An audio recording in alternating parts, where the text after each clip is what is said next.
El diezmo, un acto de fe.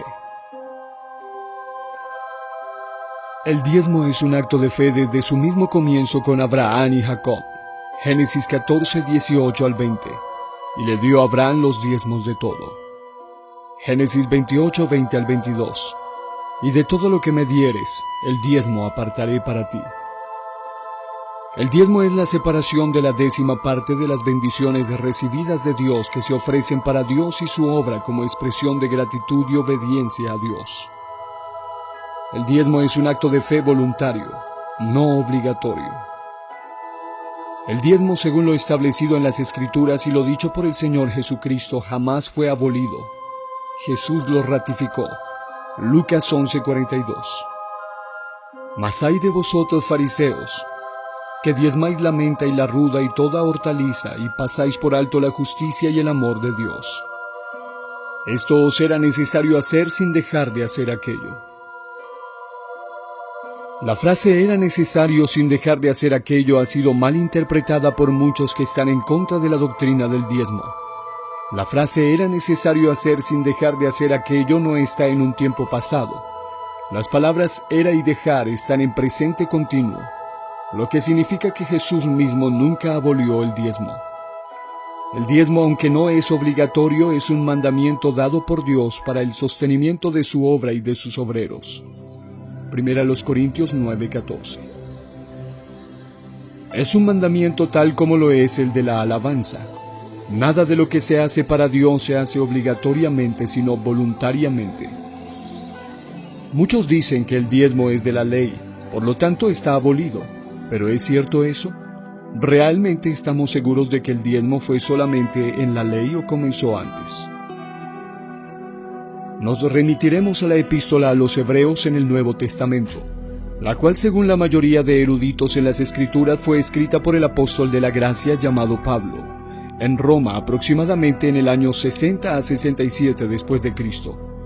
Se nos describe en este libro escrito a los judíos que eran parte de la iglesia del tiempo de la gracia, no pertenecientes al judaísmo, lo referente al diezmo desde su origen hasta su destino.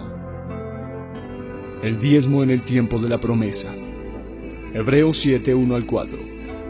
Porque este Melquisedec, rey de Salem, sacerdote del Dios Altísimo, que salió a recibir a Abraham que volvía de la derrota de los reyes, y le bendijo, a quien asimismo dio a Abraham los diezmos de todo, a quien aún Abraham el patriarca dio diezmos del botín.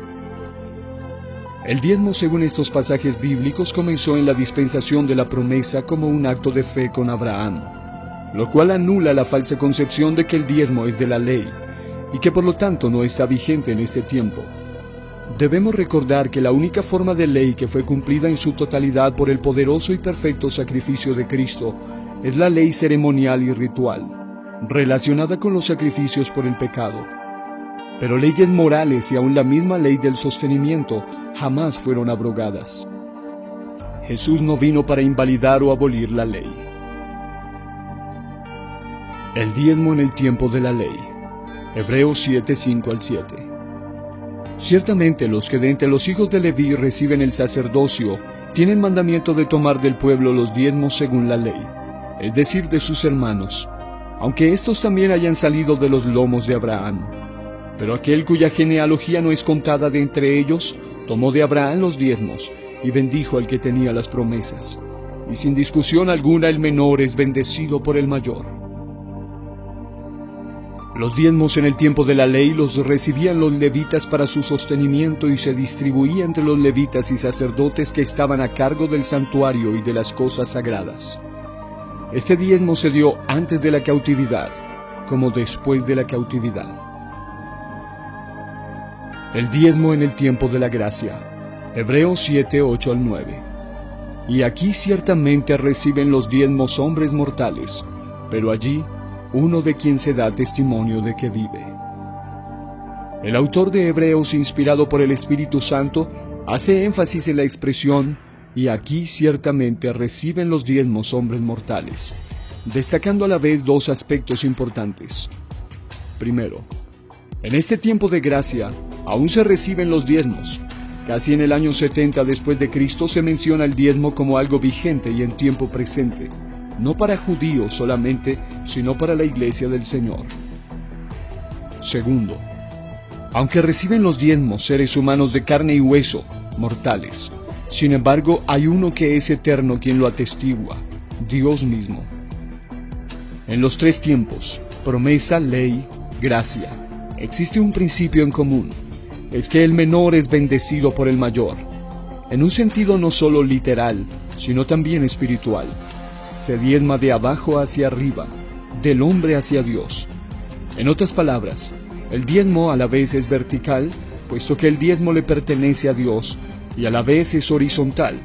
La obra y los obreros de Dios necesitan manutención. El diezmo, al ser un acto de fe, debe hacerse de corazón, no por obligación. Al hacerse de corazón se da con alegría. Tal diezmo es consagrado a Jehová, a su obra y a su servicio. Jesús lo aprobó según Mateo 23:23 y Lucas 11:42. En el Nuevo Testamento de forma enfática se enseña acerca de la ley del sostenimiento de los obreros en diversos pasajes. Honra a Jehová con tus bienes y con las primicias de todos tus frutos, y serán llenos tus graneros con abundancia, y tus lagares rebosarán de mosto. Proverbios 3:9-10.